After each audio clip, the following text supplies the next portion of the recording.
I quit my full-time job at Google to build my own startup from scratch. After investing over a year of intense effort, it still failed. Oops. The mistakes I made turned out to be common, maybe even counterintuitive, but entirely avoidable. Here are the crucial lessons I've learned and exactly what I would do differently, so you can avoid making the same mistakes.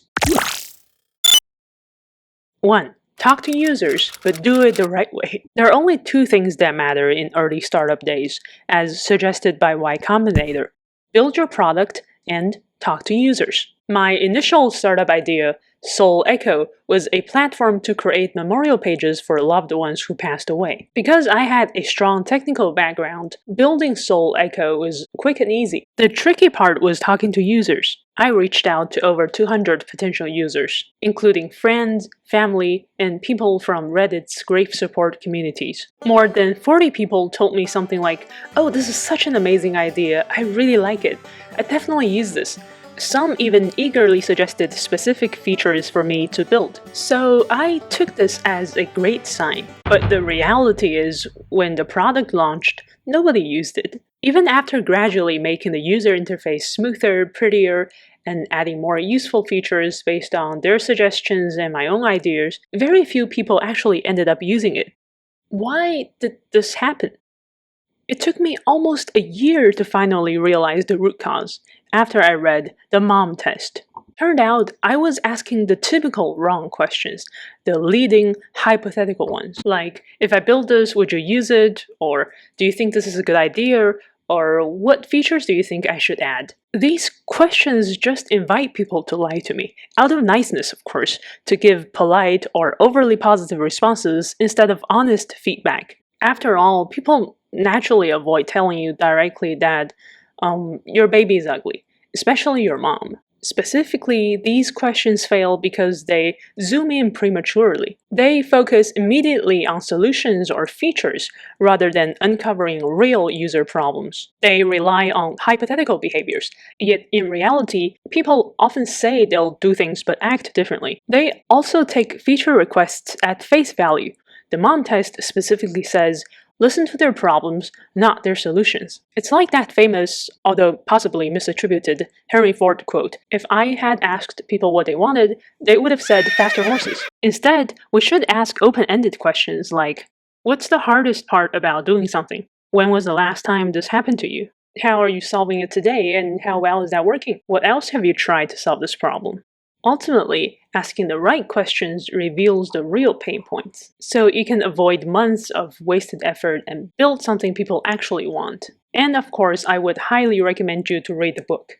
And that naturally leads us to 2. Solve real problems, not imaginary ones. One of my biggest mistakes, and one many founders share, is becoming overly obsessed with our own product ideas. With Soul Echo, I subconsciously created imaginary problems like people don't have a dedicated digital space for their memories. The harsh reality was that this simply wasn't a meaningful issue for most people. When you're overly product-oriented, especially if you have an engineering background, it's easy to assume that whenever something goes wrong, like failing to gain traction or struggling with user retention, it's simply because our product isn't good enough. But often the real issue is just that we're not solving a real burning problem. I often heard the phrase, your idea doesn't matter, execution does. My mistake was taking it too literally.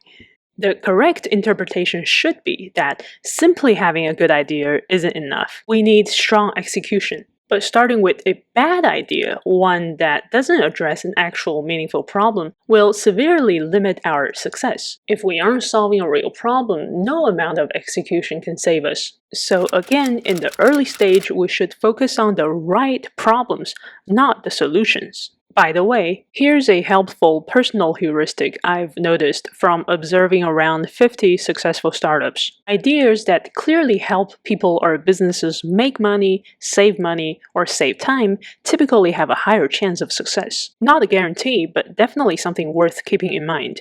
3. Competition can actually be a good sign. Early on, I mistakenly assumed the absence of competitors meant I discovered a promising opportunity. When I first did market research for Soul Echo, I barely found any decent products in the memorial platform space. I wrongly assumed this was because other tech founders weren't interested in death care.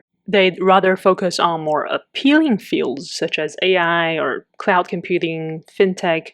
Looking back, I realize how naive that thinking was. How could I possibly assume I was exploring completely uncharted territory? It reminds me of Y Combinator's tar pit concept. Ideas that appear untouched and promising but have actually trapped countless founders before. The truth is, no competitors often means no customers, indicating that there probably isn't a real need in the first place. Also, side note, this might differ from academia. I was told by my academic friends that people typically guard their ideas closely until they're ready to publish, ensuring they aren't scooped by others. In contrast, startups typically benefit from discussing ideas early and seeking regular feedback. This helps us quickly validate assumptions, refine our thinking, and spot hidden pitfalls early on. But another important caveat: while having competitor is generally a positive sign, merely having competitors isn't sufficient by itself. Competitors might also be addressing insignificant or misunderstood problems. It's crucial to identify if competitors actually have strong user engagement, consistent retention, and genuine satisfaction, not just the mere presence of products in the market. 4. More knowledge won't replace action. Despite everything we've discussed, it's important to recognize that accumulating startup knowledge alone won't automatically lead to success. In startups, every theory has its exception.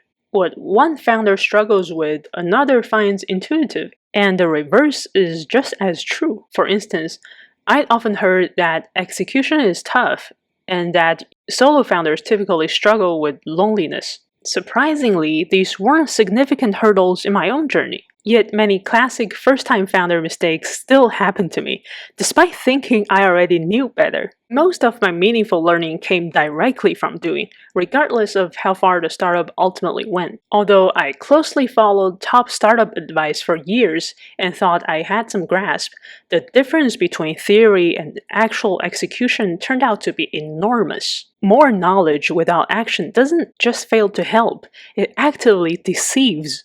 These are my biggest startup lessons. I hope they help. Your experience might be different. I'd love to hear it. Drop a comment.